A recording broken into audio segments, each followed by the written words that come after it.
Nanaginip si Denji na nasa madilim na eskinita siya. May nakita siyang pinto at inaabot niya ito. Pagkatapos, nagising siya at nagdesisyon na pumasok ulit sa trabaho para sa Yakuza. Habang naglalakad, kinukwenta niya sa utak kung magkano na ang pera niya mula sa pagputol ng puno at pagbenta ng kidney, kanang mata, at isang betlog. Pero sobrang laki pa rin ang utang niya. Tumahol si Pochita at naisip ni Denji na may demonyo sa malapit. Na-excite siya kasi malaki ang bayad kapag may napatay na demonyo. Nakita niya ang Tomato Devil at gamit si Pochita bilang chainsaw, napatay niya ito. Ipinaliwanag ng matandang lalaking kumuha sa kanya na babayaran siya ng 400,000 yen, mas malaki sa inaasahan niya. Pero pagkatapos kaltasan ng kung ano-anong bayarin at interest, 70,000 yen lang ang inabot sa kanya. Pagkatapos magbayad ng utang at iba pang gastos, 1,800 yen na lang ang natira sa kanya. Nagtanong ang driver ng matanda kung bakit si Denji pa ang kinukuha. Sinabi ng matanda na binabayaran lang ni Denji ang utang ng tatay niya. Ayaw ibigay ng totoong Devil Hunters ang bangkay ng demonyo, at si Denji naman ay sunod sa Yeren. Nag-alok ang driver ng 100 yen kay Denji kung kakainin niya ang sigarilyo. Tinanggap agad ni Denji. Pagkaalis nila, dinura niya ang yosi.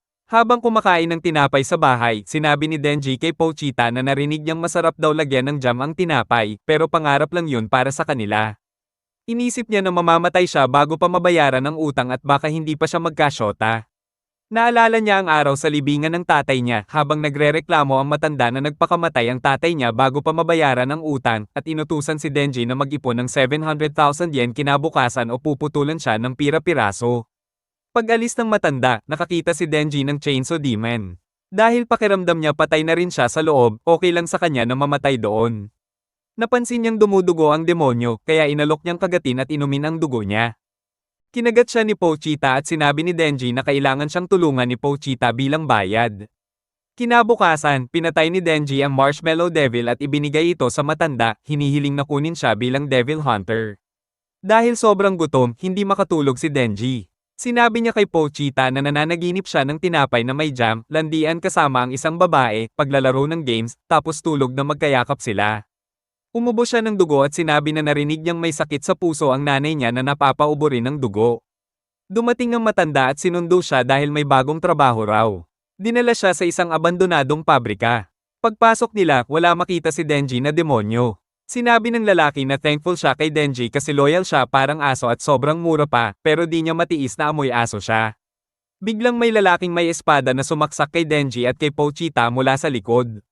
Ipinaliwanag ng lalaki na kahit ang Yakuza may pangarap yumaman at lumakas, kaya nakipagdeal sila sa demonyo. Power kapalit ng patay na Devil Hunters. Nagpakita ang Zombie Devil at sinabi na bobo ang Yakuza dahil para sa konting lakas, ginawa nilang alipin ang sarili nila. Ginawa silang zombies ng kapangyarihan niya. Ayaw ng Zombie Devil sa Devil Hunters, kaya inutusan niya ang Zombie Army na patayin si Denji.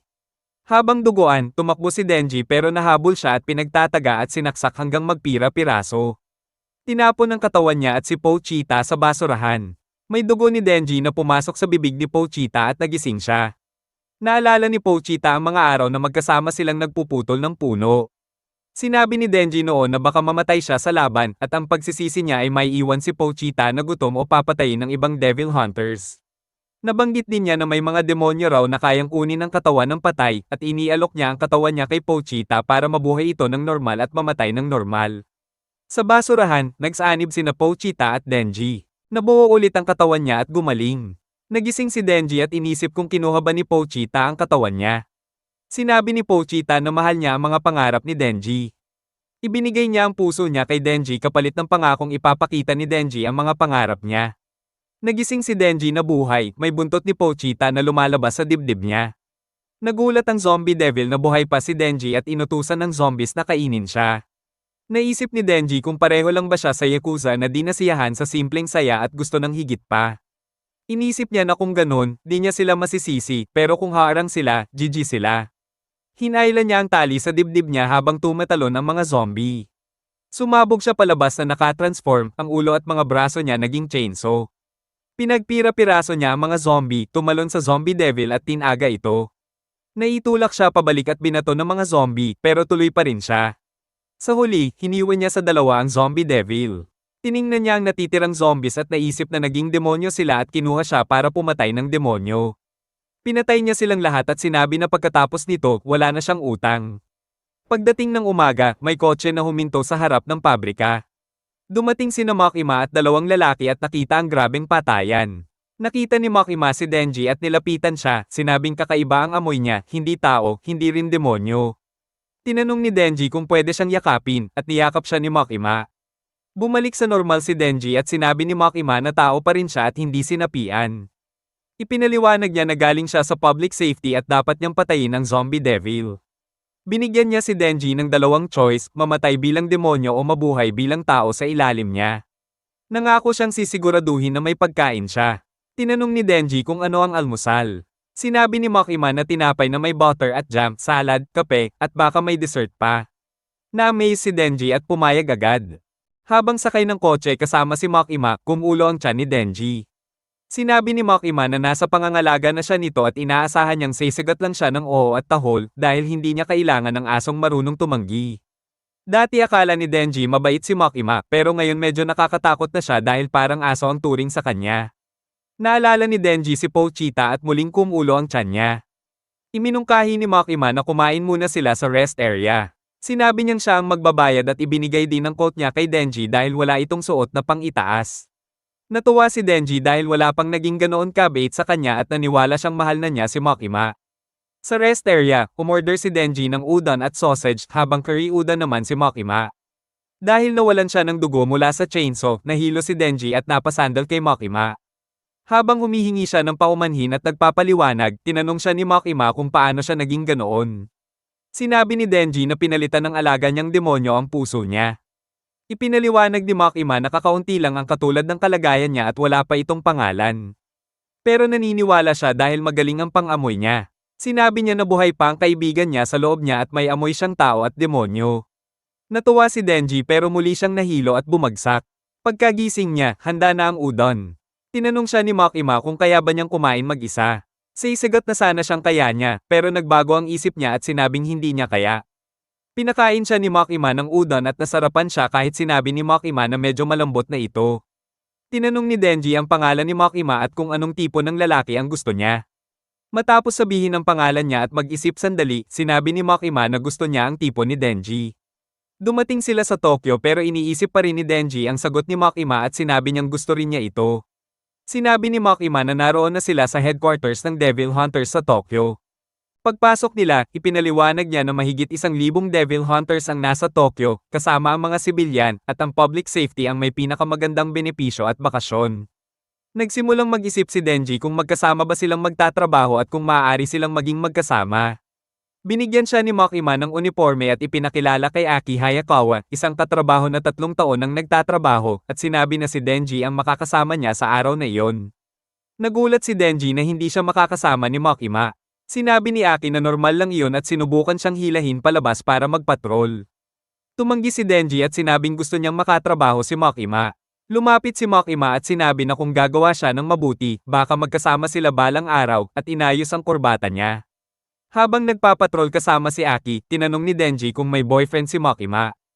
Hindi siya pinansin ni Aki at tinawag siya sa isang eskinita, saka siya sinuntok. Habang patuloy siyang sinusuntok, sinabi ni Aki na tumigil na siya at kung babalik pa siya bukas. Babatukan ulit siya. Nagtaka si Denji kung bakit at ipinaliwanag ni Aki na sinusubukan lang niyang maging mabait dahil ang mga taong pumapasok sa trabahong ito nang walang isip ay laging namamatay. Marami na raw siyang kasamahan na pumasok dahil sa pera at namatay.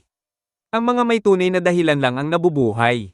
Inisip ni Aki na pumasok si Denji dahil kay Makima at inamin ito ni Denji. Pag-alis ni Aki, sinabi niyang sasabihin niya kay Makima na tumakbo si Denji nang makita ang mga demonyo. Maya-maya, hinabol siya ni Denji at sinipa sa pagitan ng mga paa.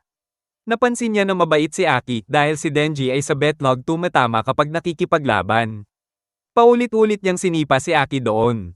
Sinabi ni Denji na ngayon lang siya unang nakakain ng udon at sausage at unang beses na tinrato siyang parang tao. Kahit pumasok siya sa devil hunting nang walang isip, kung mananatili ang ganitong buhay, okay lang sa kanya kahit mamatay siya. Itinaman niya ang sarili at sinabing may responsibilidad na siya ngayon bukod sa sarili niya. Tumayo si Aki at inatake si Denji, sinabing ang tulad niya ay hindi dapat humahabol sa tulad ni Makima. Sinipa ulit siya ni Denji at sinabing parang gusto rin niya si Makima. Bumagsak si Aki at napansin niyang puro betlog lang talaga ang target ni Denji. Sugatan silang bumalik kay Makima. Sinabi ni Denji na inatake ng Not Devil ang betlog ni Aki, pero sinabi ni Aki na kasinungalingan iyon. Nagtaka si Makima kung kaya ba nilang magtrabaho ng magkasama. Pareho silang tumanggi pero binaliwala ito ni Makima. Sinabi niyang sasali si Denji sa unit ni Aki. Ayaw ni Aki ng isa pang pasaway pero pinaalala ni Makima na experimental unit yun at iba ang paraan ng operasyon. Nagtanong si Aki kung ano si Denji at sinabi ni Makima na kaya niyang maging demonyo. Narinig na yun ni Aki pero hindi siya naniwala noon. Sinabi ni Makima na espesyal si Denji at may espesyal na traito pero kung tatanggi siyang magtrabaho o magbitiw, papatayin siya bilang demonyo. Sinabi ni Aki na titira si Denji sa bahay niya para mabantayan siya at may karapatan siyang patayin ito kung tatakas. Naisip ni Denji kung masamang tao ba si Makima. Sinabi ni Aki na kung ganoon ang tingin niya, dapat na siyang sumuko at dapat siyang magpasalamat dahil hindi siya pinatay. Naisip ni Denji kung mabuti ba si Makima at sinabi ni Aki na oo dahil iniligtas niya ang buhay niya. Kinabukasan sa bahay ni Aki, gumamit si Denji ng iba't ibang jam para sa almusal at sobrang gulo ang ginawa niya. Patuloy siyang namuhay ng walang pakialam at naiirita si Aki. Isang araw, may misyon sila dahil may nakita raw na fiend. Pagpasok nila sa gusali, tinanong ni Denji kung ano ang fiend. Tinanong siya ni Aki kung pumasok ba siya sa paaralan at umoo siya. Ipinaliwanag ni Aki na ang fiend ay demonyong kumokontrol sa bangkay ng tao. Nagtaka si Denji kung fiend ba siya, pero sinabi ni Aki na hindi dahil may kakaibang ulo ang mga fiend. Pumasok sila sa isang silid at sinabi ni Aki na patayin ni Denji ang fiend sa pamamagitan ng pag-transform para makita kung may silbi siya. Nagalit ang fiend at umatake, pero pinugutan ni Denji gamit ang palakol. Nagtaka si Aki kung bakit hindi niya ginamit ang kapangyarihan niya. Sinabi ni Denji na magulo kapag ginagawa niya iyon at gusto niyang hindi masakit ang pagkamatay ng fiend. Sinabi ni Aki na ang mga fiend ay tulad ng mga demonyo at hindi dapat kawan. Ibinunyag niya na pinatay ng demonyo ang pamilya niya sa harap ng mata niya. Ang mga pulis ay tinataya ang buhay at lahat ay seryoso maliban kay Denji. Tinanong siya ni Aki kung sinusubukan ba niyang makipagkaibigan sa mga demonyo. Sinabi ni Denji na kung may demonyong pwedeng maging kaibigan, gagawin niya dahil wala siyang kaibigan. Umalis si Aki at sinabing tatandaan niya yon. Mag-isa sa silid, sinabi ni Denji na ayaw lang niyang matalsikan ng dugo ang mga sexy magazine sa sahig kaya hindi siya nag-transform. Pakiramdam niya natupad na ang pangarap niya dahil maganda na ang buhay niya. Pero may kulang pa rin. Habang iniisip ang mga pangarap ng iba, naisip niya si Makima at sinabi niyang gusto niyang hawakan ang joga nito. Napansin niyang matagal na niyang tinihil ang pangarap na iyon, pero ngayon na maayos na ang buhay niya, posible na ito. Ginawa niya itong bagong goal, makahawak ng kokomelon ng babae. Habang kausap si Makima, sinabi nito na bibigyan siya ng bagong partner at ipinaliwanag na ang public safety ay gumagawa ng patrol at maliliit na misyon sa tig-2 tao. Dumating ang bagong partner at binalaan siya ni Makima na isa itong fiend. Pumasok si Power, ipinakilala ang sarili at tinanong kung si Denji ang bago niyang partner. Nagulat si Denji at nagtaka kung pwedeng maging Devil Hunter ang fiend, pero nang makita niya ang dibdib ni Power, natuwa siya. Ipinaliwanag ni Makima na ang mga fiend ay maaari ring patayin, pero si Power ay may isip at kasama sa team ni Aki. Pinaalala niya na kung walang resulta, mawawala ang experimental team at alam nila ang mangyayari. Dahil kapansin-pansin ng sungay ni Power, binalaan sila na magpatrol sa lugar na kaunti ang tao. Naging makulit si Power at sinampal si Denji, sinabing bigyan siya ng mapapatay dahil uhaw siya sa dugo. Pinagtiyagaan siya ni Denji dahil naaakit siya rito, pero iniisip pa rin niya ang dibdib nito. Nakilala nila ang ilang pulis at naalala ni Denji na sinabi ni Makima na magpakilala bilang Public Safety Devil Extermination Special Division 4 at magpakita ng ID. Wala silang makitang demonyo. Sinabi ni Power na dahil iyon sa presensya niya dahil noong demonyo pa siya, kinatatakutan siya ng lahat. Naisip ni Denji kung may magagawa ba sila at naalala niyang si Aki ang nagrekomenda na pagsamahin sila. Naisip niya na sinet up siya ni Aki para matanggal sa trabaho. Naamoy ni Power ang dugo at bigla siyang tumakbo. May nakita raw na si Cucumber Devil. Tumalon si Power mula sa gusali, gumawa ng martilyo mula sa dugo niya, at dinurog ang demonyo. Naging magulo at madyugo ang eksena. Natuwa si Power at tumawa ng malakas matapos patayin ang demonyo. Habang nililinis ng isang grupo ang kalat na ginawa ni Power matapos patayin ang si Cucumber Devil, sinabi ni Makima kay Power na kapag ang isang public safety devil hunter ay pumatay ng demonyo ng isang civilian hunter, kasalanan iyon dahil sinisira niya ang trabaho ng iba at normal na aarestuhin siya. Sinabihan niya si Power na mag-isip muna bago kumilos at si Denji na kontrolin siya. Bilang Blood Devil, may galing si Power sa paggamit ng dugo pero madali siyang uminit ang ulo at baka hindi talaga bagay sa kanya ang pagiging Devil Hunter. Dahil doon, nagsinungaling si Power at sinabing si Denji ang nag-utos sa kanya na patayin ang demonyo, pero itinanggi ito ni Denji at tinawag siyang sinungaling. Nagsimula silang magtalo kung sino ang nagsasabi ng totoo. Sinabihan sila ni Makima na tumahimik at agad tumigil si Power. Sinabi ni Makima na gusto niyang makita silang maayos na nagtatrabaho bilang team at pumayag si Power. Maya-maya, bumili si Denji ng inumin. Nakakita si Power ng pusa at agad itong hinaplos. Sinabi ni Denji na ang pagbili ng inumin ay parang natupad na pangarap para sa kanya. Pero kung magpapatuloy ang ganito, ang uhaw ang pinakamaliit niyang problema, lalo na't sinungaling si Power. Ipinaliwanag ni Power na pusa lang ang gusto niyang kasama at ayaw niya sa mga tao. Ayaw rin niya sa mga demonyo dahil may isang kumuha sa alaga niyang si Meowie. Bago niya mabawi si Meowie, nahuli siya ni Makima at ngayon baka patay na ang pusa pero ayaw sumuko ni Power. Kung may babalik si Meowie, handa siyang tiisin ng mga tao at kahit ano pa. Sinabi niya na duda siyang maiintindihan ni Denji ang pagmamahal niya sa pusa. Sinagot ni Denji na parang tanga ang gawin lahat iyon para sa pusa at mas gagawin pa niya ang kahit ano para lang makahawak ng dibdib ng babae, pero kung aso iyon, maiintindihan niya si Power. Iminungkahi ni Power na pwede niyang hawakan ng cocomelon niya kung tutulungan niya itong mabawi si Meowie. Biglang ganado si Denji at nagalit sa demonyong kumuha sa kawawang pusa at sinabi na bilang Devil Hunter, papatayin niya ang demonyong iyon. Humingi sila ng permiso sa public safety para makalabas si Power. Habang papunta sila sa demonyo, sinabi ni Power na alam niya kung nasaan ito pero si Denji lang ang pwedeng lumaban dahil gagamitin ng demonyo si Meowie bilang panangga. Sinabi ni Denji na may alaga rin siyang si Pochita noon. Hindi na niya ito mahaplos pero okay lang dahil nasa puso na niya ito. Sinabi ni Power na tanga ang mga tao dahil ibig sabihin lang noon ay patay na si Pochita at ang sinasabing nasa puso ay pampalubag loob lang. Dahil iniisip ni Denji ang goal niya, hindi na siya nakipagtalo pero alam niyang hindi sila magkakasundo ni Power. Lumipas ang oras at makikita si Makima na kausap ang mga nakakataas. May nagsabi na narinig nilang gumagamit ang ibang bansa ng mga demonyo sa militar pero umaasa silang sa hinaharap, demonyo lang ang magiging kalaban ng Japan. Tinanong nila si Makima tungkol sa performance ng team niya. Sinabi niya na may isang mukhang promising at may isa pang kamakailan niyang kinuha na interesting. Pinaalala nila na trabaho niya ang palakihin at gamitin sila, kaya huwag siyang masyadong ma-attach. Lumipat ang eksena sa loob ng kotse. Sinabi ni Aki na kadiri si Denji at hindi interesting at nagtaka kung bakit mataas ang tingin ni Makima sa kanya. Ipinaliwanag ni Makima na lahat ng demonyo ay may pangalan at habang mas kinatatakutan ng pangalan, mas malakas ang demonyo. Halimbawa, hindi nakakatakot ang kape kaya mahina lang ang Coffee Devil. Pero ang kotse ay madaling ikatakot dahil pwedeng masagasaan, kaya malakas ang Car Devil. Sinabi niya na si Denji ay pwedeng maging Chainsaw Devil na interesting para sa kanya. Hindi pa rin kumbinsido si Aki dahil lahat ng nasa public safety ay may seryosong dahilan, samantalang si Denji ay gusto lang ng masarap na buhay at iniisip pang makipagkaibigan sa mga demonyo. Dumating sina Power at Denji sa gilid ng syudad at itinuro ni Power ang isang bahay, sinabing naroon ang demonyong kumuha kay Meowie. Habang papalapit sila, umaasa si Denji na hindi na niya kailangang mag-chainsaw, pero akala ni Power nagbibiro siya. Naalala ni Denji na gagamitin ng demonyo ang pusa bilang panangga at nagtaka kung bakit sobrang lapit ni Power. Sinabi ni Power na nagkamali lang siya ng sinabi. Bigla silang huminto. Sa isang iglap, gumawa si Power ng martilyo mula sa dugo habang susubukan sana siyang hampasin ni Denji gamit ang palakol. Pero nauna si Power at pinatumba siya. Sinabi ni Power na kahit tanga siya, matalas ang instinct niya. Kinaladkad ni Power si Denji papasok sa bahay. Kinausap siya ng Bat Devil at sinabing inakala niyang tumakas na siya.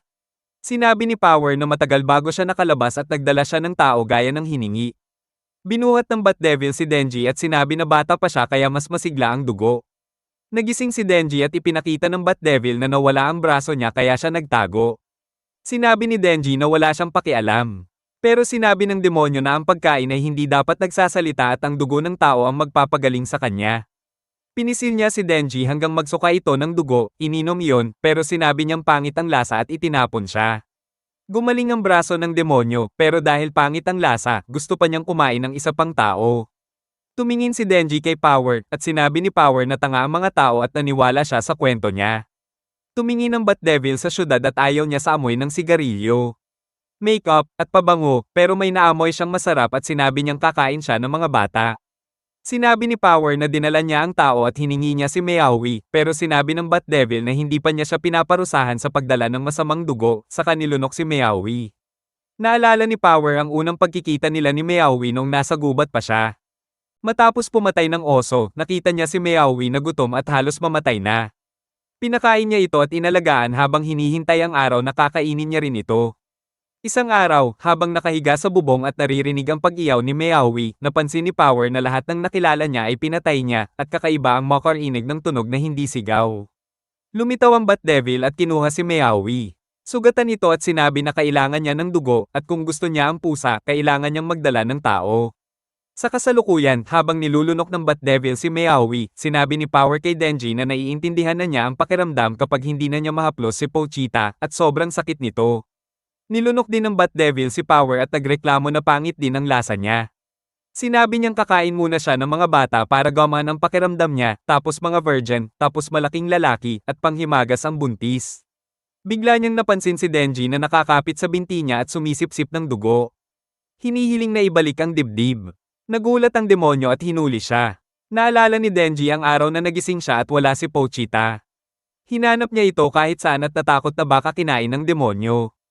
Pag-uwi niya, nakita niya si Pochita na umiiyak sa sulok at hinihintay siya. Narelax si Denji at madaling nakatulog habang yakap si Pochita. Naisip niya kung gaano kahirap para kay Power matulog habang bihag si Meowee. Hinailan niya ang tali sa dibdib niya at lumabas ang chainsaw sa ulo niya. Pinutol niya ang mga braso ng Bat Devil at nakawala siya. Nagulat ang Bat Devil na demonyo rin pala siya. Bumagsak sila sa isang gusali at nakita ni Denji ang isang babae at sinenyasan siyang tumakbo. Nagtaka ang Bat Devil kung bakit niya ginawa iyon kahit demonyo siya. Sinuntok ni Denji ang demonyo at nagsimula ang laban. Habang naglalaban, nakita niya ang ibang tao at sinenyasan din silang tumakbo. Kumuha ang Bat Devil ng kotse na may taong loob at ibinato ito kay Denji, iniisip kung hihiwi niya ito. Nasalo ni Denji ang kotse at sinabing wala siyang pakialam kung maligtas ang tao o hindi, at ibinato pabalik ang kotse sa demonyo. Naglabas ng malakas na hangin ang Bat Devil at tinangay si Denji. Kinuha ng demonyo ang tao mula sa kotse para kainin at gumaling, pero naririnig pa rin niya ang tunog ng chainsaw at nagtaka kung bakit buhay pa si Denji. Galit na sinabi ni Denji na matagal na siyang nagtitiis pero wala pa rin siyang nahahawakan. Natakot ang Bat Devil at binato siya ng mga debris, pero sinalag iyon ni Denji gamit ang chainsaw. Sinubukan siyang suntukin ng demonyo, pero hiniwan ni Denji ang braso nito at pinatay ang Bat Devil, winakwak ang tiyan nito. Si Power ay nakikitang pinuputulan ng ulo ang mga hayop sa gubat at iniinom ang dugo nila. Palagi niyang kasama si Meowee, at unti-unti niya itong nagugustuhan.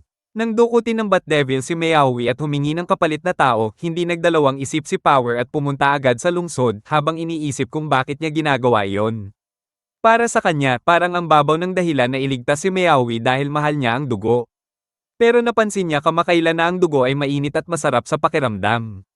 Nagising si Power na yakap si Meowee habang yakap naman siya ni Denji at napapalibutan sila ng bituka ng Bat Devil.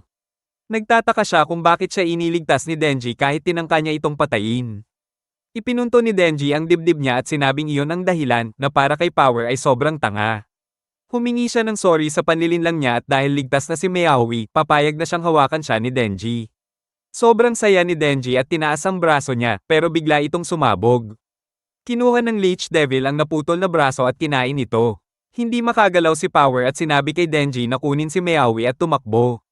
Hinailan ni Denji ang cord sa dibdib niya pero maliit lang na chainsaw ang lumabas at naisip niyang kulang siya sa dugo. Napansin ng Leech Devil na si Denji ang pumatay sa Bat Devil. Natuwa pa siya kay Denji at sinabi niyang type niya ito kaya papakawalan sana niya. Pero balak pa rin niyang patayin si Power at si Meowee. Nang marinig yun, naghanda si Denji na lumaban. Sinabi ng Leech Devil na mamamatay rin siya kung lalaban siya. Nagsimula ang laban, paikat-ikot lang si Denji para umiwas. Nakaisang suntok siya pero tinulak lang siya palayo. Sinabi ng Leech Devil na parang ang hina niya para makapatay ng Bat Devil. Ikinwento niya ang pangarap nila ng Bat Devil na patayin ang lahat ng tao, isang sweet pero evil na pangarap. Tumanggi si Denji na mamatay bago pa siya makapanghawak ng dibdib. Para sa Leech Devil, sobrang pangit ng pangarap niya. Tumakbo si Denji at nasugatan niya ang leeg ng Leech Devil gamit ang maliit na chainsaw sa ulo niya. Nagrant si Denji tungkol sa kung paano pinagtatawanan ng pangarap niya at kung gaano kaowa ang pangarap ng iba.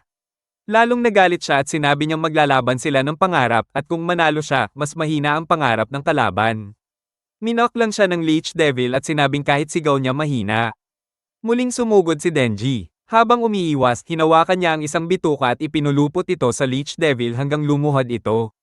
Lalong naging wild ang laban, suntukan dito, suntukan doon, at lalong nababaliw si Denji. Tumalon siya para umatake, pero tinusok ng Leech Devil ang dibdib niya gamit ang dila nito at natalo siya. Habang kakainin na siya, dumating si Aki at ginamit ang kon, tinawag ang Fox Devil na mabilis na kinain ang ulo ng Leech Devil. Nilamon din ito ang buong katawan matapos payagan ni Aki. Kinumpirma ni Aki na tapos na ang laban at inutusan ng mga bagong hunter na maghanap at magligtas ng mga tao. Inutusan niya rin si Himeno na magbantay pa. Nagising si Denji sa ospital. Sinabi ni Aki na nahanap ang braso niya at kinabit ulit gamit lang ang dugo. Napansin ni Denji na parang close si Aki at ang Fox Devil. Ipinaliwanag ni Aki na ang mga Devil Hunter ay gumagawa ng kontrata sa mga Devil. Kapalit ng lakas, may ibinibigay sila, sa kaso niya, balat lang. Sinubukan ni Denji kunin ang mansanas na hinihiwa ni Aki pero inilayo ito. Sinabi ni Aki na ang mga Devil at Fiend ay gustong-gusto ang pagkamatay ng tao. Sinabi ni Denji na cool naman si Power. Ipinaliwanag ni Aki na nahanap nila sila dahil sa CCTV at sa bahay na tinitirhan ng Bat Devil kung saan maraming dugo ni Denji. Iniisip ni Aki na tinangka siyang patayin ni Power pero di niya alam kung bakit siya pinoprotektahan ni Denji. Nagpanggap na walang alam si Denji. Nabanggit ni Aki na may mga taong gustong magpasalamat sa Chainsaw Devil. Sinabi niya na kung lalaliman pa niya ang investigasyon, mapipilitan siyang i-report ito at mawawala si Power at pati si Denji dahil tinakpan niya ang nangyari.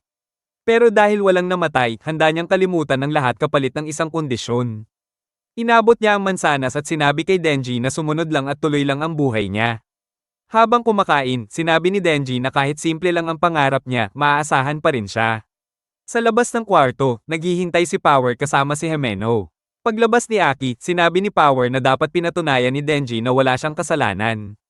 Sinabi ni Himeno na kung palayain siya at may mamatay, kasalanan ni Aki yon. Pinalaya pa rin siya ni Aki at sinabi na kung kapaki-pakinabang ang mga Devil at Fiend, gagamitin nila yon. Sa gabi, nag-report si Aki kay Makima.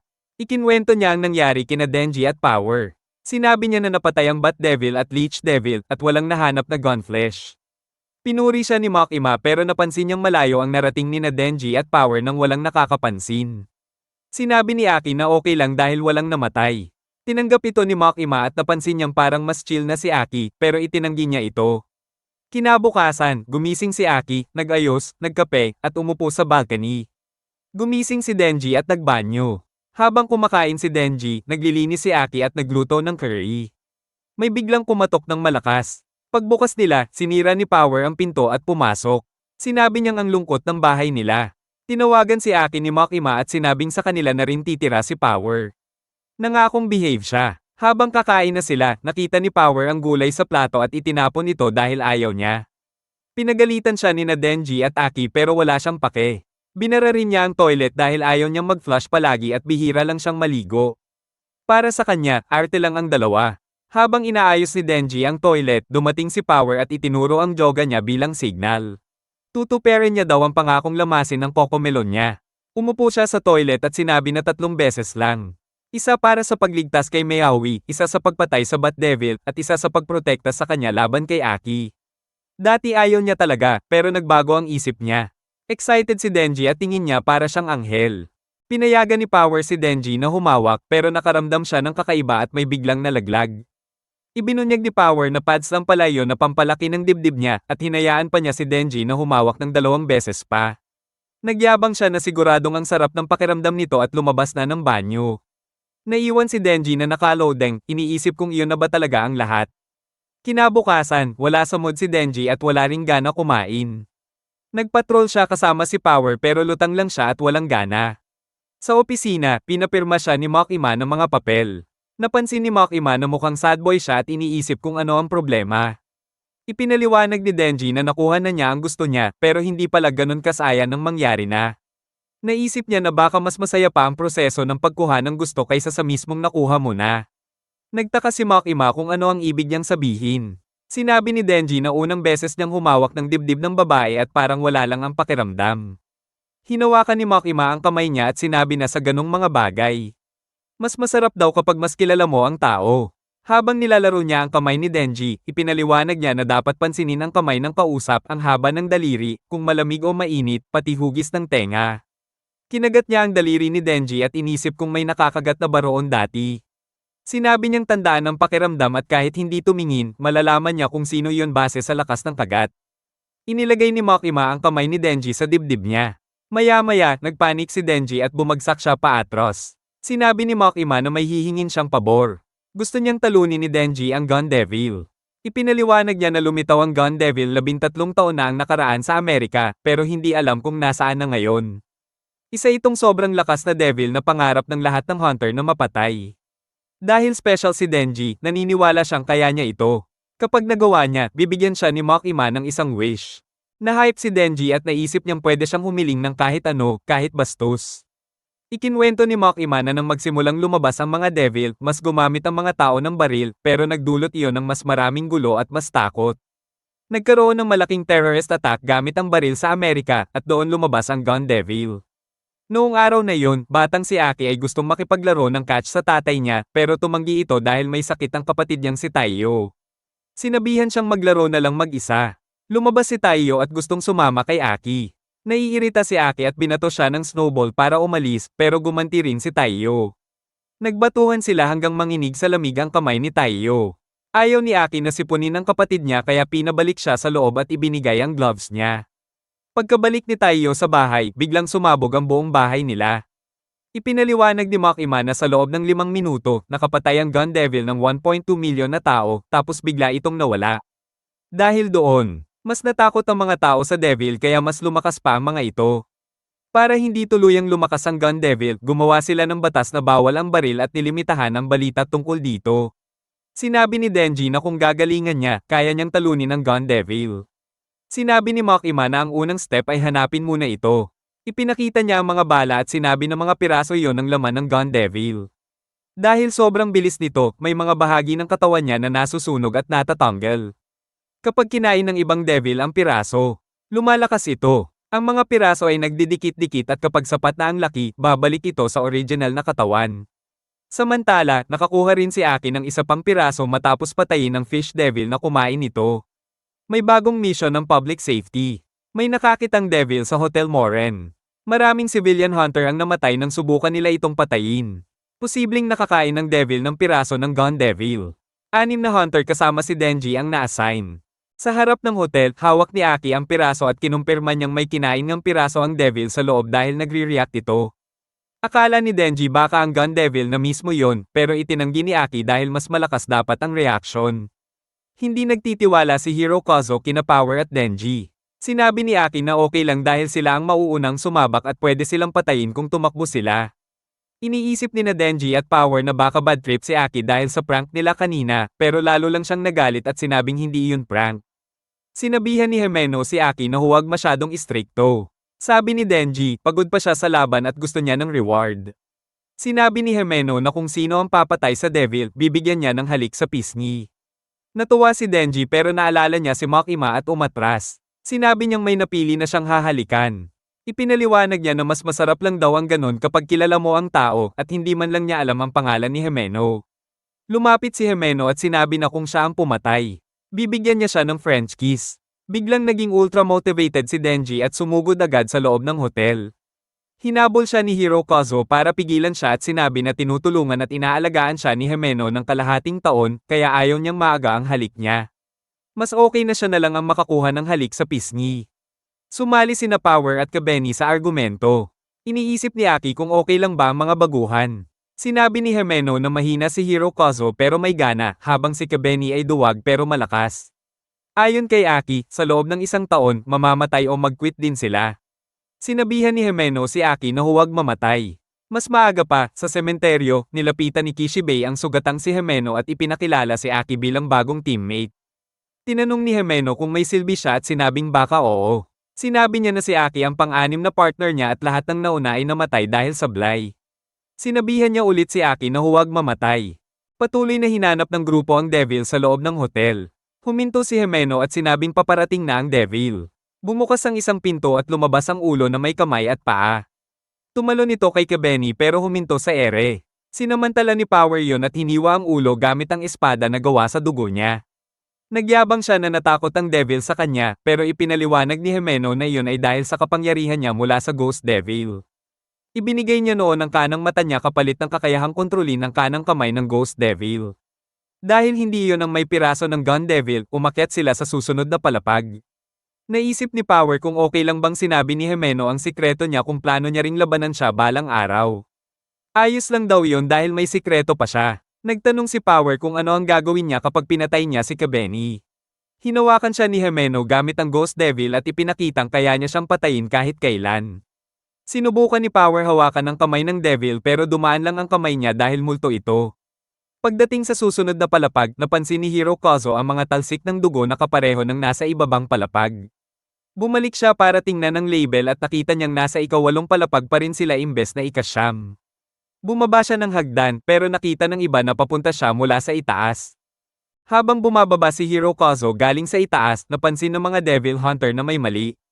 Pinagawa ni Himeno si Kebeni ng peace sign at pinatigil lang siya. Bumaba si Himeno sa hagdan pero bigla rin siyang lumabas mula sa itaas. Pumasok si Aki sa isang kwarto at napansin niya na may isa pang kwarto sa kabilang side ng bintana. Pumasok siya roon, lumabas sa pinto, pero nasa ika-8 palapag pa rin siya, sa tapat lang ng pinanggalingan niya. Kinumpirma rin ni Denji na ang mga bintana ay diretso lang sa katapat na kwarto. Doon na-realize ni Aki na natrap sila sa 8th floor.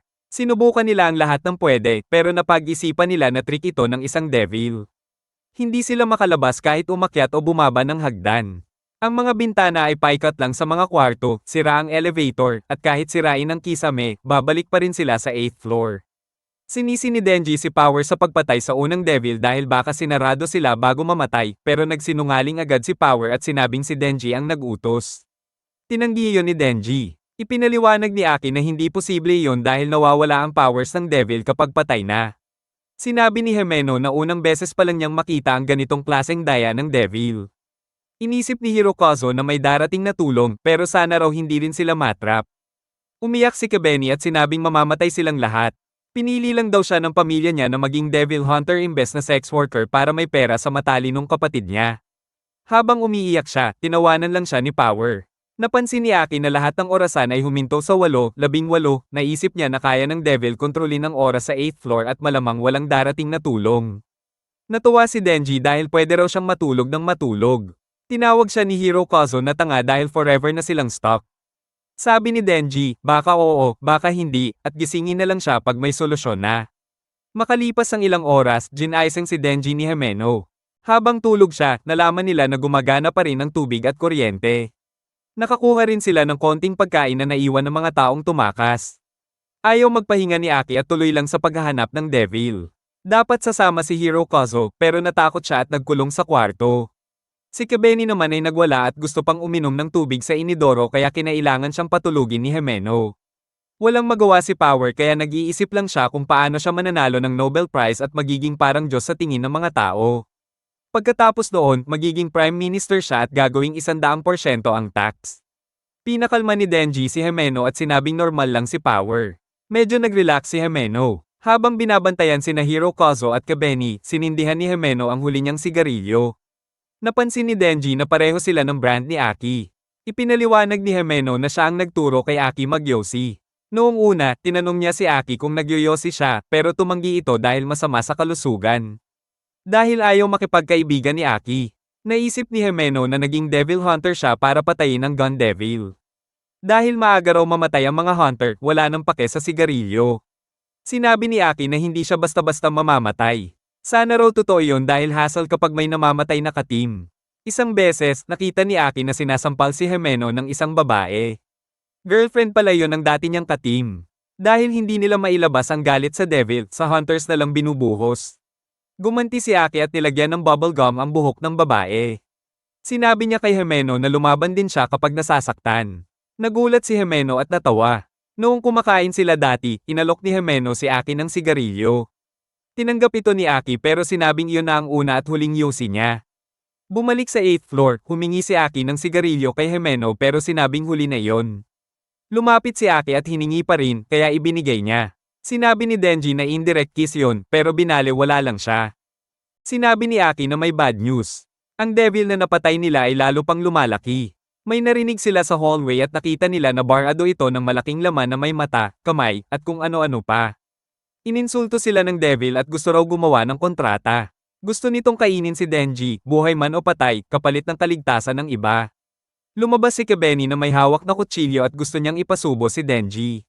Sinugod niya si Denji pero na-disarm siya ni Aki at pinabagsak ni Himeno. Sinubukan ni Aki tawagin ng Fox Devil pero hindi gumana. Naisip niya na hiwalay sila sa labas dahil nasa Kyoto ang Fox Devil. Ginamit ni Himeno ang Ghost Devil at kinain ng parte ng laman ng Devil. Umiyak sa sakit ang Devil pero lalo lang itong lumaki. Sinabi ng Devil na sayang lang ang oras dahil hindi iyon ang tunay niyang katawan, tiyan lang iyon. Inulit niya ang alok na kontrata. Hinala ni Denji na papatayin pa rin sila nito. Ipinaliwanag ni Himeno na obligado rin ang Devil sumunod sa kontrata at ang lalabag ang mamamatay. Lumabas si Hirokazu at sinabi na patayin na lang si Denji. Tumanggi si Aki dahil kung gusto ng Devil mamatay si Denji, may pakinabang iyon dito. Tumanggi rin si Himeno. Si Power ay okay lang patayin si Denji dahil kung hindi siya makalabas, hindi siya mananalo ng Nobel Prize. Sinabi ni Aki na hindi pwedeng magkontrata ang Fiend, kaya kahit patayin ni Power si Denji, walang obligasyon ang Devil. Sinabi ni Aki na gagamitin niya ang espada kung kailangan pero pinigilan siya ni Himeno. Mas pipiliin daw niyang patayin si Denji kaysa paikliin ang buhay ni Aki. Naubos ang pagkain at nakita ni Hirokazu si Power na ngumunguya. Itinuro ni Power si Denji at sinabing siya ang kumain. Lumabas si Kebeni at sinisi si Power sa lahat. Pinakalma siya ni Hirokazu pero inisip niyang spy ito. Inamin niyo ni Power pero itinanggi ni Hirokazu. Tinakot siya ni Kebeni kakasigaw. Lumaki lalo ang Devil at hinabol sina Aki, Himeno, at Denji. Sinabi nitong lumalakas ito sa takot at siya ang Eternity Devil. Biglang tumigilid ang buong palapag. Sinigawan ni na Hirokazu at Kebeni na patayin si Denji. Mag-e-espada na sana si Aki pero pinigilan siya ni Himeno.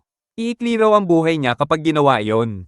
Tumalon si Hirokazu kay Denji at tinangka siyang saksakin ni Kebeni. Iniharang ni Aki ang katawan niya at siya ang nasaksak. Sumigaw si Aki na kahit mamatay si Denji, pareho lang, pero gusto rin ni Aki patayin ang Gun Devil at hindi niya yun kayang mag-isa. Kahit paikli ang buhay niya, kailangan niya ng kakampi. Tinanong ni Denji si Power kung kaya niyang pigilan ang pagdurugo ni Aki. Sinabi ni Power na mahirap kontrolin ang dugo ng iba, pero kung mamatay si Aki, wala nang magluluto para sa kanya. Nawala ng kalma si Himeno. Sinabi ni Kebeni na kasalanan lahat ni Denji. Sumuko si Denji at pumayag na kainin siya ng Devil pero lalaban pa rin siya. Paalala niya kay Himeno ang halik. Naisip ni Denji na takot ang Devil sa chainsaw kaya gusto siyang patayin. Dahil nasasaktan ito sa attacks, balak niyang pahirapan ito hanggang sa magpakamatay. Inis si Denji na ginawa iyon ni Aki para sa kanya at sinabing tabla na sila kapag nakalabas na. Hinailan niya ang cord sa dibdib at tumalon palabas para labanan ng Eternity Devil. Hinailan ni Denji ang cord niya at tumalon diretso sa Eternity Devil. Nilabanan niya ito ng todo, puro hiwa at slash sa lahat ng makita niya. Pero nasasaktan din siya dahil gumaganti ang Devil. Sinabi ng Eternity Devil na walang silbi ang paghiwa dahil wala roon ang puso niya. Sumigaw si Power na kapag tuloy-tuloy ang pagkawala ng dugo, uurong ang chainsaw ni Denji. Tumawa ang Eternity Devil at sinabing humihina na ang chainsaw. Dahil sa sobrang bawas ng dugo, umurong nga ang chainsaw sa mga braso ni Denji. Pero kinagat niya ang Eternity Devil at sinipsip ang dugo nito. Napansin niya na kahit pangit ang lasa, masarap pa rin basta nakikita niya ang paghihirap ng Devil. Habang pinapanood ang baliw na laban ni Denji, naalala ni Himeno ang usapan nila ni Kishibe sa libingan ni Sehera. Sinabi ni Kishibe na takot ang mga Devil sa mga hunter na may toe-pack sa utak. Si Sehera raw ay masyadong normal, kaya namatay. Ganon din sina Kinochi, Subaru, at Sasaki. Ang mga matinong tao ay natatakot at ang takot ang nagpapalakas sa Devil. Tinanong ni Kishibe kung normal din ba si Aki, pero sabi ni Himeno walang matinong tao na susubok pumatay sa Gun Devil. Pagkatapos, tinanong ni Himeno si Aki kung gusto niyang maging civilian Devil Hunter kasama siya. May magandang offer raw siya at pwede nilang ituloy ang chill na buhay. Okay lang kay Aki na magkasama pa rin sila, pero ayaw niyang maging civilian hunter. Sigurado si Himeno na mamamatay si Aki kapag hinarap niya ang Gun Devil dahil mabait, cool, at normal siya tulad ng ibang tao. Samantala, tinamaan ng Eternity Devil si Denji at inakala nitong panalo na siya. Hinailan ni Himeno ang cord ni Denji gamit ang kamay ng Ghost Devil. Tumayo si Denji at sumigaw na may naisip siya. Kapag tuloy-tuloy daw ang hiwa at tuloy-tuloy din ang inom ng dugo, parang infinite loop iyon, parang walang katapusang laban. Dahil sa sobrang baliw ni Denji, naniwala si Himeno na baka kaya nga niyang patayin ang Gun Devil. 3 araw ang lumipas at tuloy pa rin ang laban ni Denji at ng Eternity Devil. Lumapit si Himeno kay Aki at humiga sa tabi niya, sinabing tapos na ang lahat. Sa wakas, ibinunyag ng Eternity Devil ang kahinaan niya at sinabing ang puso niya ang dapat patayin. Nakiusap ito kay Denji na patayin na siya dahil hindi na niya kaya ang sakit. Nagulat si Denji na tapos na pala ang laban pero hiniwa pa rin niya ang puso ng Devil at tuluyang pinatay ito. Lumabas ang mga Devil Hunter sa hotel. Hawak ni Denji ang isang piraso ng Gun Devil. Dahil sobrang pagod pero masaya, bigla siyang natamba. Nasalo siya ni Himeno at napansin niyang nakatulog na siya. Sinabi ni Himeno na dadalhin nila sina Aki at Denji sa ospital habang sina Kabeni at Hirokazu ay magre-report. Maya-maya, kinausap ni Himeno si Aki at gusto niyang magpa-welcome party para sa mga newbie. Ipinaliwanag niya na hindi pa kailanman nagsama-sama ang Division 4 at magandang paraan ito para mag-bond. Baka raw makatulong din ito para hindi umalis sina Kabeni at Hirokazu. Hindi lang sila takot sa Devils, baka nagsisisi rin sila na muntik na nilang patayin si Denji. Sabi ni Aki, kung gagawin nila yon, dapat ngayong linggo dahil gusto niyang imbitahin si Makima na aalis sa work trip next week. Nagtataka si Himeno kung ano ba talaga si Denji dahil parang may alam ang Devil tungkol sa kanya. Nagtataka rin siya kung bakit sobrang concerned si Makima kay Denji. Dati laging nasa biyahe si Makima pero ngayon nasa Tokyo lang siya. Baka raw dahil kay Denji at alam niya ang sikreto nito. Nagtipon ng Division 4 para uminom. Napansin ni Aki na hindi isinama ni Fushi ang fiend niya. Ipinaliwanag ni Fushi na hindi kasing ayos ang ugali ni Power ang fiend niya. Dumating si Kabeni na medyo late. Sinabi na darating din si Makima mamaya. Habang tumitingin ng menu, naalala ni Denji ang halik na ipinangako ni Himeno. Sinabi ni Himeno na ibibigay niya yon kapag medyo lasing na siya. Nagpakilala ang mga newbie. Sinabi ni Denji na 16 siya at mahilig kumain at matulog. Si Hirokazu naman ay 22, may kontrata sa Fox Devil at habi niya ang pagsusulat ng haiku. Napansin ni Denji na pareho sila ng kontrata ni Aki. Ipinaliwanag ni Aki na mabait sa tao ang Fox Devil at maraming kontrata sa mga hunter. Dinagdag ni Himeno na gwapo lang ang pwedeng gumamit ng ulo ng Fox Devil. Nagpakilala si Kabeni, 20 taong gulang pero secret ang kontrata niya. Mahilig din siya sa masarap na pagkain. Tinanong nila si Fushi kung nasaan ang newbie niya at sinabi nitong namatay na kahapon. Ipinaliwanag nila na ang mga devils na hindi kaya ng civilian hunters ay napupunta sa public safety at madalas may namamatay. Sinabi ni Himeno na hindi mamamatay si Denji dahil naghihintay pa siya ng halik. May isa pang nagsabi na hinalikan na ni Himeno ang lahat maliban sa mga newbie, kaya siguradong hahalik din siya sa kanila. Natuwa si Denji sa sure na kiss. Dumating si Makima at narinig ang usapan. Nagtaka siya kung may hahalikan ba si Denji. Agad itong tumanggi. Nagtanong si Himeno kung ayaw na ba niya ng halik pero sinabi ni Denji na gusto pa rin niya. Nahirapan si Denji dahil ayaw niyang makita ni Makima na humahalik siya kay Himeno pero gusto rin niya ang French kiss. Binago niya ang topic at sinabi kay Makima na nakakuha siya ng piraso ng Gun Devil pero alam na raw niya yon. Sinabi ni Aki na mas dumarami ang devils na may piraso ng Gun Devil at may isa pang umatake kay Denji. Nagtaka siya kung may alam si Makima tungkol kay Denji. Sinabi ni Makima na sasabihin niya yon kung kaya siyang talunin ni Aki sa inuman. Sumali si Himeno at nagsimula silang magtag-ayan, beer after beer. May isang humanga na kaya ni Power pigilan ang pagiging violent niya. Sabi ni Power dahil mataas ang IQ niya. Nagtaka ang tao at tinanong kung ilan. Sabi ni Power, 100. Nang sabihin ng isa na pareho lang sila, biglang ginawang 120 ni Power. Sinabi ng isa na mataas din ang IQ ni Fushi, 134 daw. Kaya biglang sinabi ni Power na 500 o 1,000 ang IQ niya. Bigla namang hinalikan ni Himeno si Denji. Naramdaman niya ang dila nito at sobrang excited siya, pero maya-maya may kakaiba. Napagtanto niyang nagsusuka na pala si Himeno sa bibig niya. Nakita ng lahat at nagtawanan. Dinagdag ni Power na sanay si Denji lumunok ng kahit anong may sustansya.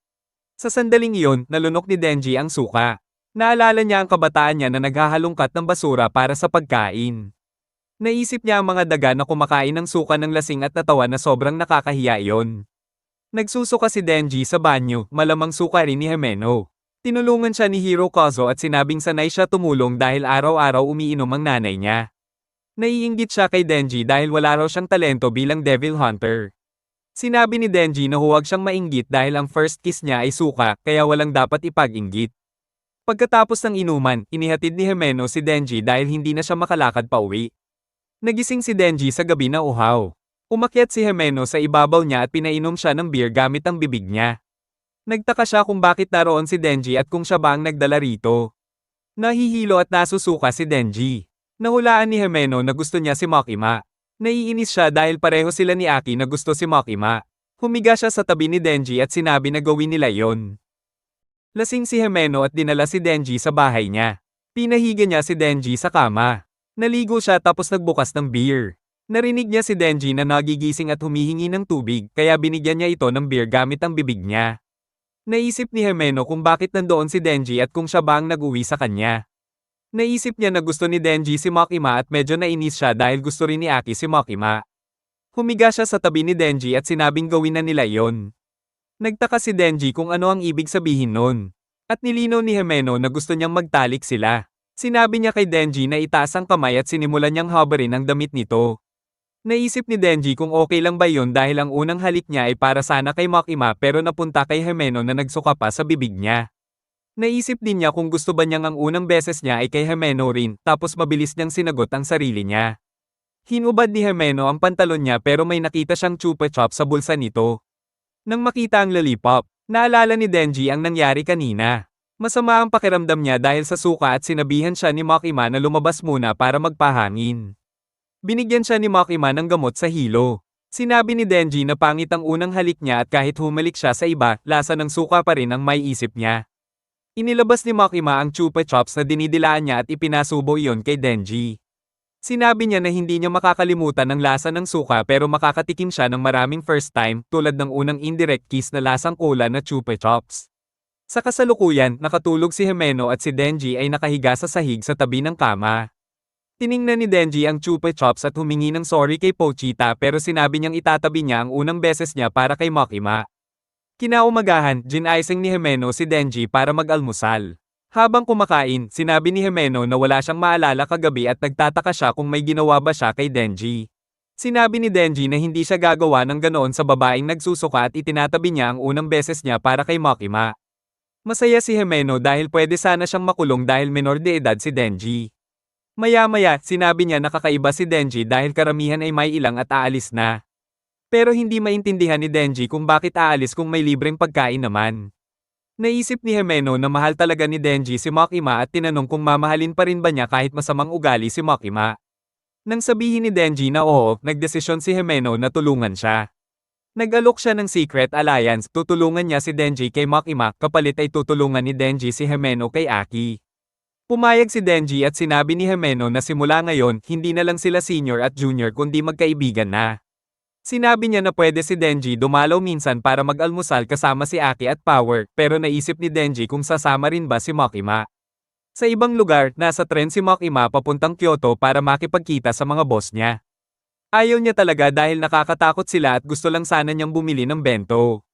Bago makarating sa Kyoto, pumasok ang tren sa tunnel at ang mga lalaking nasa harap at likod niya ay naglabas ng baril at binaril siya pati ang assistant niya. Tumawag ang mga lalaki at sinabing pwede na simulan ang operasyon. Sa buong Tokyo, ang Division 4 ay nasa iba't ibang mission at bigla silang inatake. Sina Denji, Himeno, Aki, at Power ay kumakain sa ramen shop. Narinig ni Denji ang putok ng baril pero sinabi ni Power na tunog lang iyon ng tambol. May lalaking kinausap si Denji at hindi makapaniwala na kinakain niya ang ramen na pangit ang lasa. Sinabi ni Denji na okay lang ang lasa. Sinabi ng lalaki na hindi marunong si Denji tumikim ng pagkain dahil pare-pareho lang ang kinakain niya noong bata siya.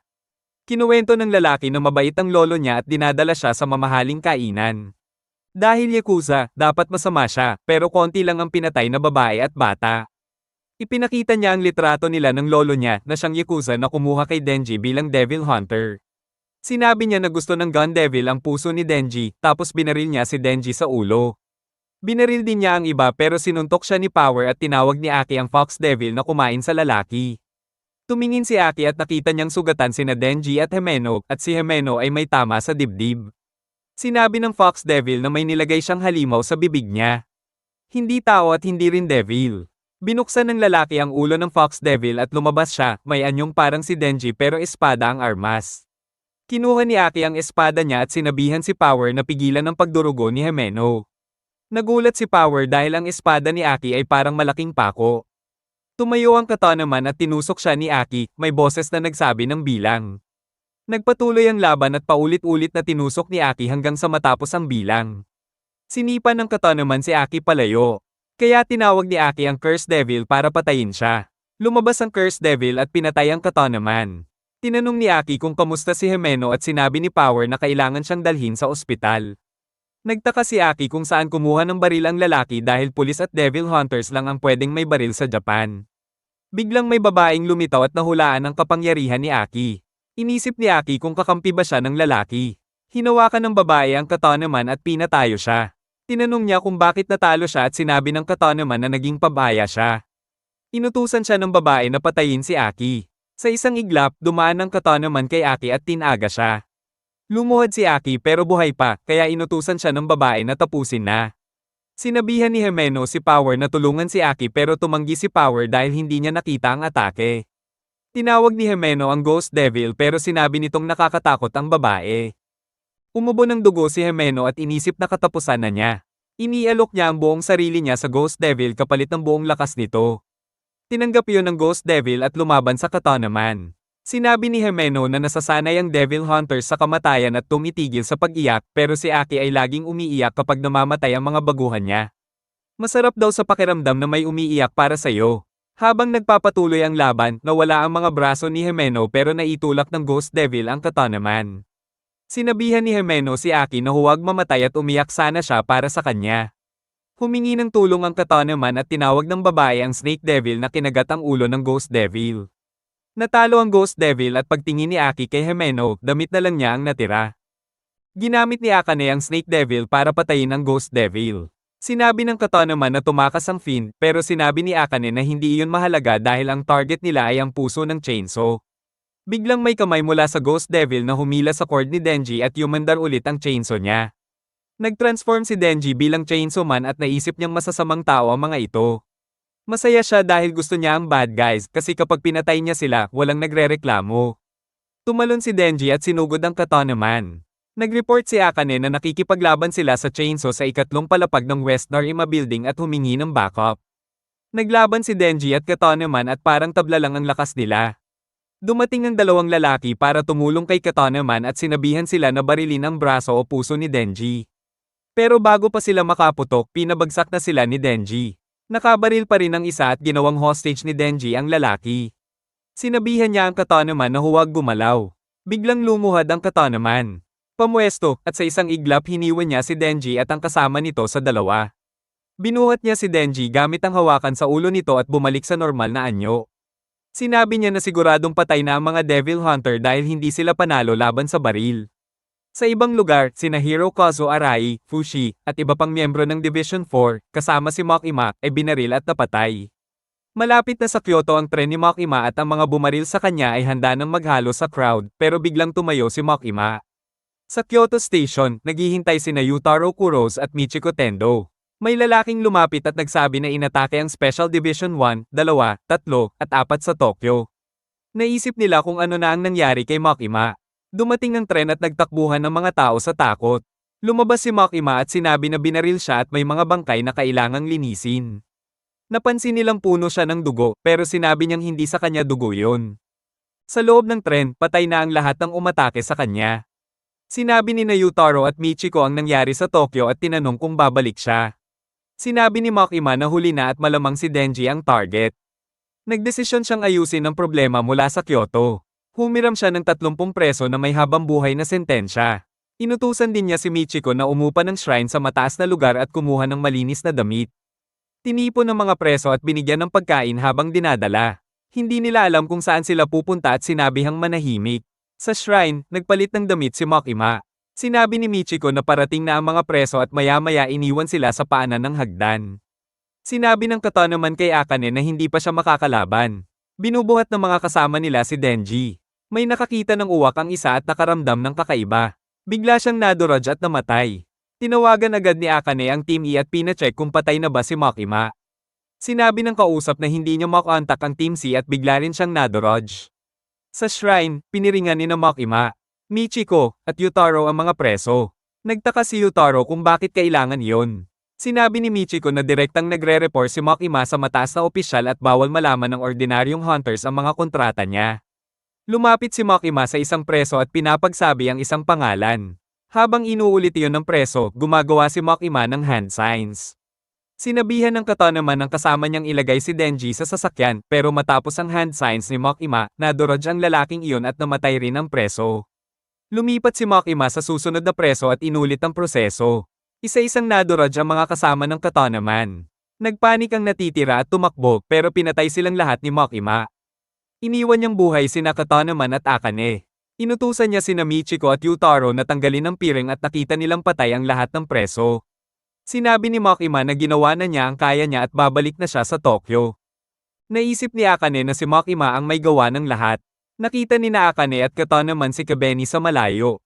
Kanina, binaril ng matandang babae si Hirokazu sa leeg. Paglingon niya, binaril ulit siya sa ulo. Ang bala ay para sana kay Kabeni. May hawak na kutsilyo at radyo si Kabeni kaya inakala niyang sila ang mga salarin. Nag-alay ng kuko si Akane at tinawag ang buntot ng Snake Devil. Umiwas si Kabeni at tumakbo sa ibabaw ng Snake Devil. Pinaputukan siya ng kata naman pero nilapitan niya at pinutol ang braso nito. Kinuha ni Kabeni ang baril at binaril ang kata naman sa likod. Kumuha rin ng baril si Akane pero hinailan ni Kabeni si Denji at ginamit siyang shield.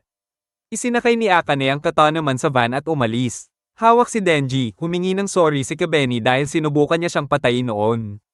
Tumawa at umiyak siya habang naaalala ang pagkamatay ni Hirokazu at kung paano niya pinatay ang matanda gamit ang sariling baril nito.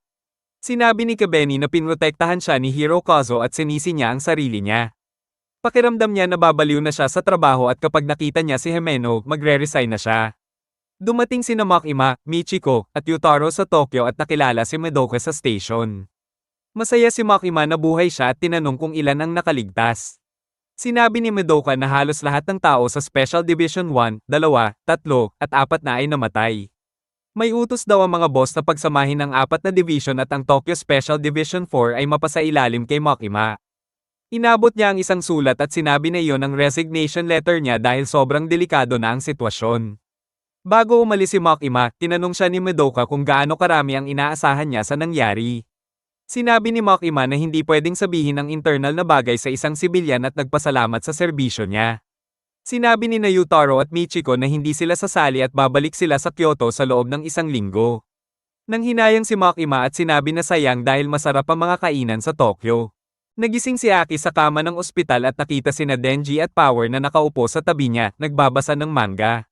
Nakita ni Power si Denji na kumakain ng mansanas at inutusan siyang ibigay iyon. Tumanggi si Denji at sinabi na tumakas si Power kaya hindi niya deserve ang mansanas. Nagsinungaling si Power na umalis siya dahil gutom pero hindi naniwala si Denji at nagtalo sila ulit. Tinanong ni Aki kung sino pa ang nabuhay sa Division 4. Sinabi ni Denji na buhay si Kabeni at yung lalaking may salamin. Pero nag-quit na. Ipinaliwanag ni Denji na tinawag sila ni Makima at maghihiwalay na sila ni Aki. Bago umalis, kinuha ni Denji ang basket ng mansanas pero nag-iwan ng isa para kay Aki. Pagkatapos, kinuha ni Aki ang espada niya at tinanong ang Cursed Devil kung ilang taon pa ang buhay niya. Sinabi ng Cursed Devil na 2 taon na lang. Nagsindi si Aki ng sigarilyo at naalala si Himeno, tapos umiyak siya. Nakalimutan ni Denji ang manga niya kaya bumalik siya at nakita si Aki na umiiyak. Naintindihan niya dahil marami ng kaibigan ang namatay kay Aki, kasama si Himeno. Naalala ni Denji si Himeno at nagtaka kung bakit hindi siya umiiyak para sa kanya. Nalungkot siya noon nang mamatay si Pochita. Si Himeno ang unang nag-alok na maging kaibigan niya pero wala siyang nararamdamang lungkot. Naisip niya kung iiyak siya kapag namatay si Power pero sa tingin niya hindi rin, pati kay Aki. Naisip niya si Makima at naisip na malulungkot siya ng konti pero babalik din sa saya. Naisip niya kung nawala na ang puso niyang tao pero agad niyang tinihil ang seryosong isip. Pag-alis ni na Denji at Power, dumalaw sina Michiko at Yutaro kay Aki bilang advisors na pinadala ni Makima. Nagkita sina Denji at Power kay Makima sa sementeryo. Sinabi ni Makima na ang nangyari sa hotel at ang huling atake ay patunay na si Denji ang target. Inisip ni Denji kung siya ang magte-train sa kanila, pero sinabi ni Makima na busy siya at may ipapakilala siyang perfect para doon. Dinala niya sila sa master ni Himeno na si Kishibei. Bago sabihin ang pangalan niya, nagtanong muna siya. Tinanong niya sina Denji at Power kung ano ang naramdaman nila nang mamatay ang mga kasama at kung gusto nila ng paghihiganti. Sinabi nilang wala lang at hindi sila interesado. Tinanong niya kung kaninong side sila, tao o demonyo. Sinabi ni Denji na nasa side siya ng nag-aalaga sa kanya. Sinabi ni Power na nasa side siya ng panalo. Sinabi ni Kishibei na perfect ang score nila at bihira ang ganitong tipo. Pinauwi niya si Makima at sinabing magsisimula na ang training. Ipinakilala niya ang sarili bilang Devil Hunter ng Division 1 at pwede siyang tawaging Master. Gusto niya ang alak, babae, at pagpatay ng demonyo. Nihag niya sila at binali ang leeg nila kaya hindi sila makagalaw. Ipinaliwanag niya na pareho lang katawan nila sa tao pero pwede silang gumaling sa pag-inom ng dugo. Binigyan niya sila ng dugo at gumaling sila.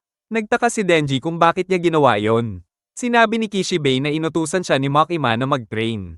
Gusto raw ng Gun Devil ang puso ni Denji at baka mahina siya. Sanay siyang mag-train ng tao pero pinilit siyang mag-train ng mga demonyo. Lasing siyang nakaisip na kung siya ang pinakamalakas na hunter, ang makakatalo sa kanya ang pinakamalakas na demonyo, kaya hahabulin niya sina Denji at Power hanggang matalo nila siya. Akala ni na Denji at Power baliw siya, pero bigla siyang umatake. Gumawa si Power ng Blood Hammer at binigay kay Denji, pero sa isang iglap sinaksak ni Kishibei si Denji ng paulit-ulit at hiniwa ang leeg ni Power. Sinabi niya na immortal si Denji at semi-immortal si Power, at puro basag ulo lang ang nasa isip nila. Gusto niya ng laruan na hindi nasa Saira at gagawin niya silang pinakamagaling. Sa ospital, sinubukan ni Aki tawagin ng Fox Devil pero hindi sumagot. Sinabi ni Michiko at Yutaro na inabuso niya ang kapangyarihan nito kaya nagtampo. Sinabi ni Yutaro na ilang beses na lang niya pwede gamitin ang Cursed Devil. Naintindihan ni Aki kung bakit sila nandoon. Sinabi nilang career coach ang trabaho nila at tinanong kung magkukwit na siya. Sinabi nilang okay lang magpatuloy pero kailangan ng mas malakas na kontrata. Sinabi ni Aki na buhay pa ang demonyong pumatay sa pamilya at kaibigan niya kaya hindi siya titigil. Umalis sila at babalik daw kinabukasan na may papeles. Biglang pumasok ang isang babae at nagulat si Aki.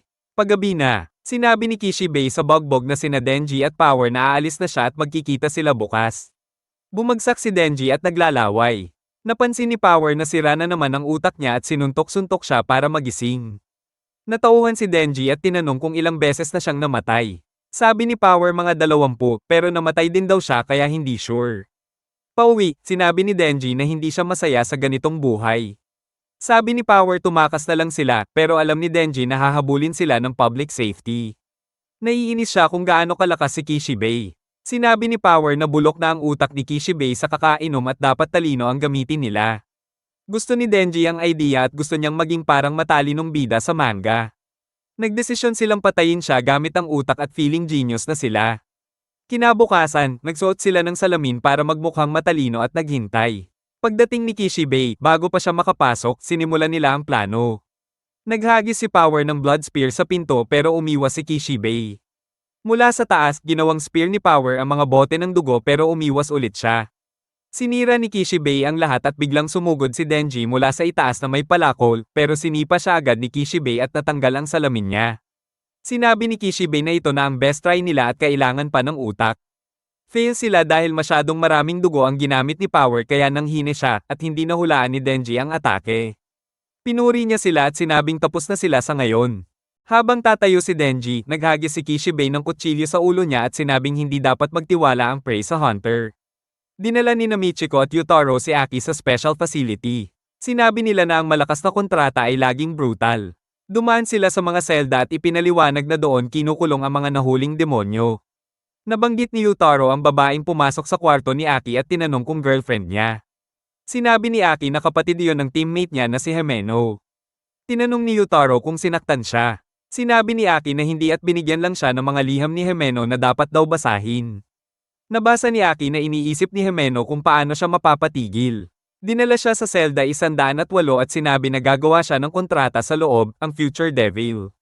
Sinabi ng demonyo na may 2 taong nagkontrata na, ang isa kalahati ng buhay ang binigay, ang isa naman mata at panlasa at pang-amoy. Pumasok si Aki sa selda at hinarap ang Future Devil. Pagpasok ni Aki, paulit-ulit sinasabi ng Future Devil na, future rules, at gusto niyang sabihin din ni Aki. Deadma si Aki at sinabi na nandito siya para makipagkontrata. Tinanong niya kung ano ang kapalit. Sinabi ng Future Devil na pangit ang ugali ni Aki. Gusto muna nitong makita ang magiging future ni Aki bago magdesisyon. Sinabihan niya si Aki na ipasok ang ulo nito sa butas ng tiyan niya. Nagulat si Aki pero ginawa pa rin niya. Pagkalipas ng konti, tumawa ang Future Devil at sinabi ang kondisyon ng kontrata. Titira siya sa kanang mata ni Aki at ibibigay ang kapangyarihan niya. Sinabi ng Future Devil na parang nagtataka si Aki kung iyon lang at ipinaliwanag na sobrang lala ng magiging kamatayan ni Aki. Sinimulan niyang ikwento kung paano mamamatay si Aki pero pinahinto siya ni Aki at sinabi na pumasok na lang sa mata niya. Binugbog ulit ni Kishibe sina Denji at Power. Pinuri niya sila sa effort nila at sinabi na hindi na araw-araw ang laban, once a week na lang. Sinabihan niya silang maging kalmado at huwag kalimutan ng mga armas nila. Ipinaliwanag ni Kishibe na gagawa sila ng totoong laban at aatakehin nila ang babaeng may Snake Devil at si Katana Man. Kasama ang buong bagong Division 4. Kapag pumalpak sila, mawawala ang division at papatayin talaga sina Denji at Power. Sinabi ni Denji na kung mangyari yon, papatawarin niya si Kishibe dahil pinalakas siya nito. Kalaunan, kinausap ni Kishibe si Makima. Gusto ni Makima na ipagpatuloy ni Kishibe ang training kina Denji at Power. Bumantong hininga si Kishibe at sinabing pagod na siya. Tuwing namamatay ang mga aso na tinitrain niya, lalo lang napaparami ang inom niya. Alam niyang hindi iyon mangyayari sa mga laruan pero dahil sa edad niya, parang napapalapit na rin siya. Sinabi ni Kishibe na sigurado siyang alam ng public safety ang tungkol sa atake at tinanong si Makima kung alam niya. Wala raw siyang pakialam sa plano niya o sa dami ng mamamatay basta para sa tao ang ginagawa niya.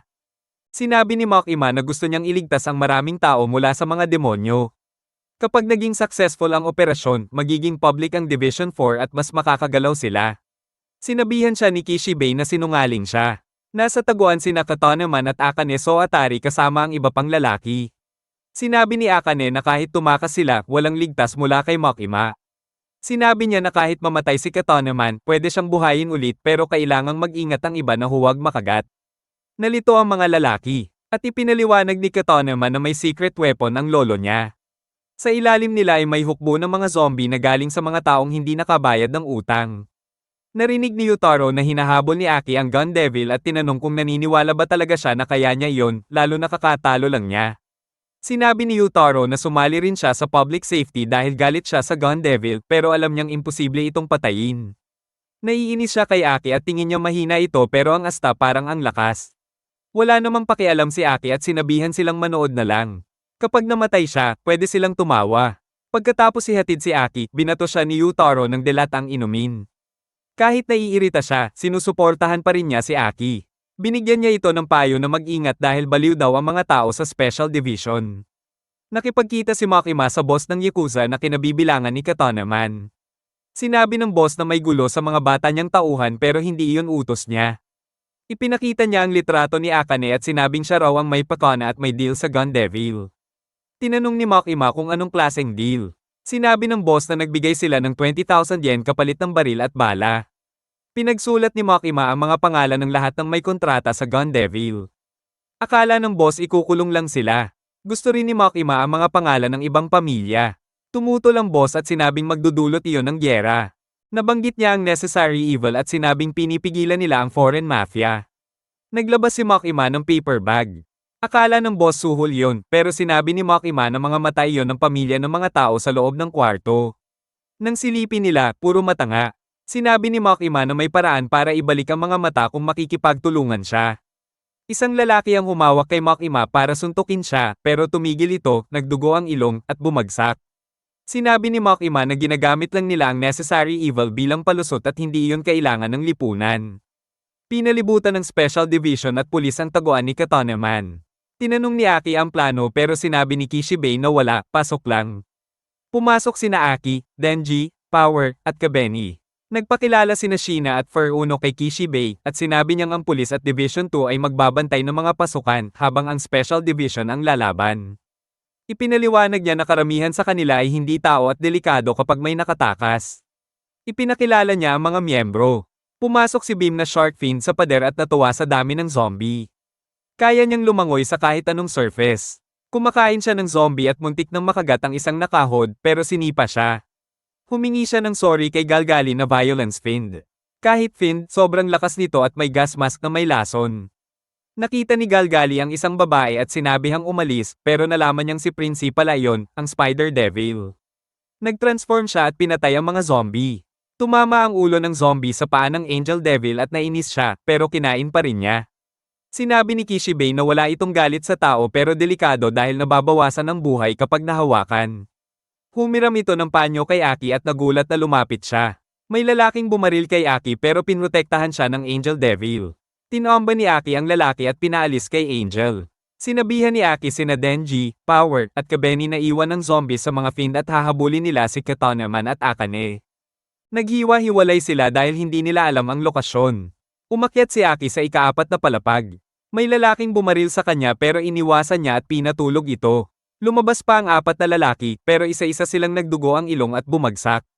Nakita ni Aki si Akane at sinabing sumama siya ng tahimik. Sa halip, tinawag ni Akane ang Snake Devil at pinalabas ang Ghost Devil.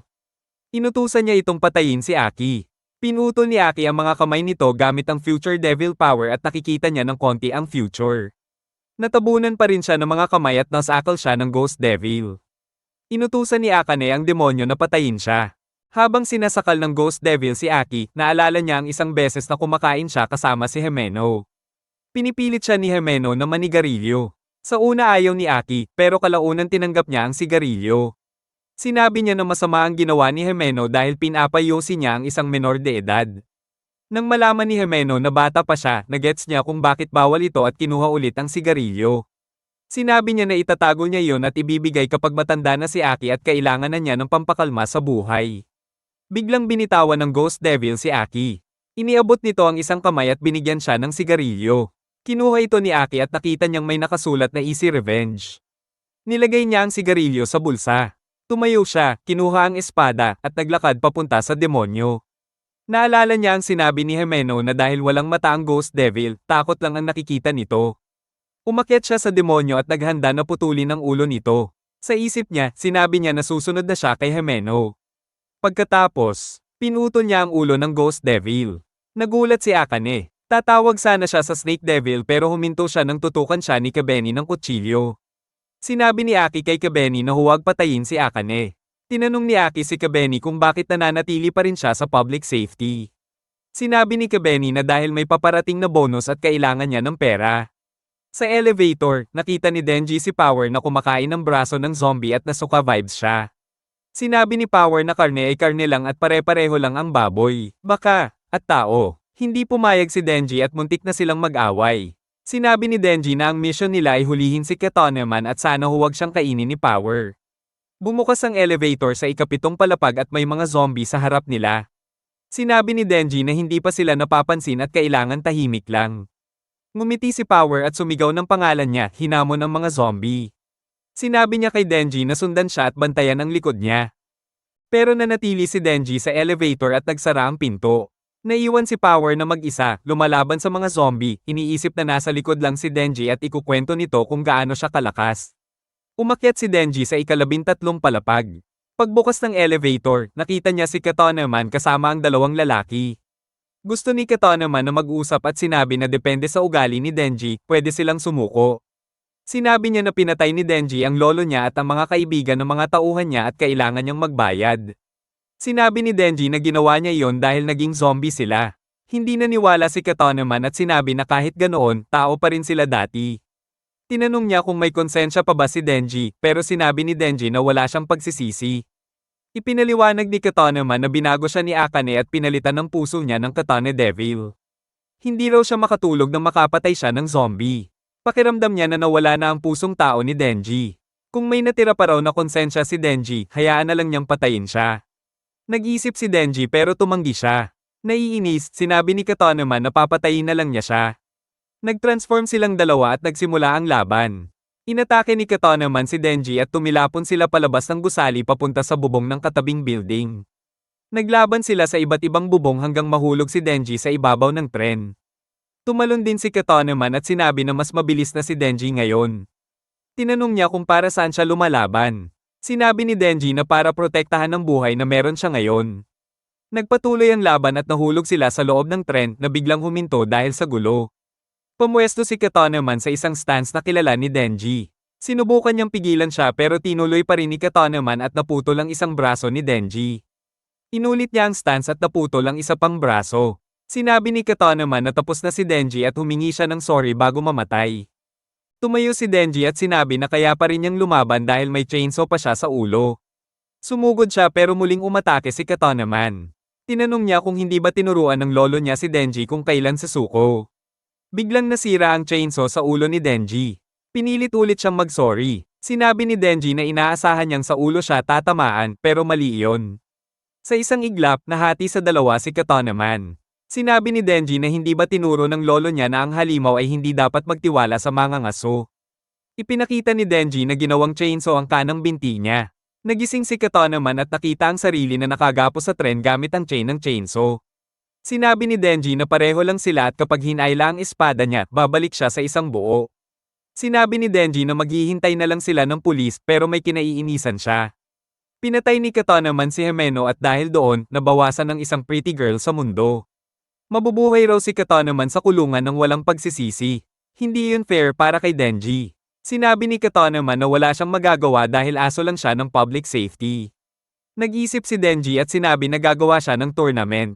Dumating si Aki at nagtaka kung ano yon. Inireport ni Aki na hawak na nila si Katonaman at sinabi ang lokasyon. Tinanong ni Denji si Aki kung sasali siya sa Ultimate Tournament. Ipinaliwanag niya na dahil binaril ni Katonaman si Himeno, dapat bigyan siya ng sunod-sunod na sipa sa itlog. Salaitan silang sisipa at kung sino ang makapagpasigaw ng pinakamalakas ang panalo. Bumauntong hininga si Aki at sinabi na hulihin lang dapat sila at hindi torture para sa saya. Hindi raw yun ikatutuwa ni Himeno. Kinuha ni Aki ang sigarilyo galing sa Ghost Devil, tiningnan sandali, at ibinalik sa bulsa. Tinanong niya si Denji kung ano ang premyo kapag nanalo siya. Sinabi ni Denji na makukuha niya ang betlog nito. Hindi makapaniwala si Katonaman at nakiusap na tumigil sila. Sinimulan nilang sip-in siya, iniisip kung naririnig ni Himeno ang tribute nila para sa kanya. Nag-report si Makima na ang atake ay gawa ni Akane Soatari, isang dating Devil Hunter. Nakipagkontrata siya sa Gun Devil at namigay ng baril sa Yakuza. Kapalit nito, gusto raw ni Akane ang puso ng Chainsaw Devil. Nagtanong ang superior kung bakit iyon ang gusto niya. Sinabi ni Makima na bago pa nila malaman, pinatay na si Akane ng Snake Devil. Mukhang automatic na suicide iyon dahil sa kontrata niya. Nakakuha rin sila ng 1.4 kilo ng laman ng Gun Devil sa gusali.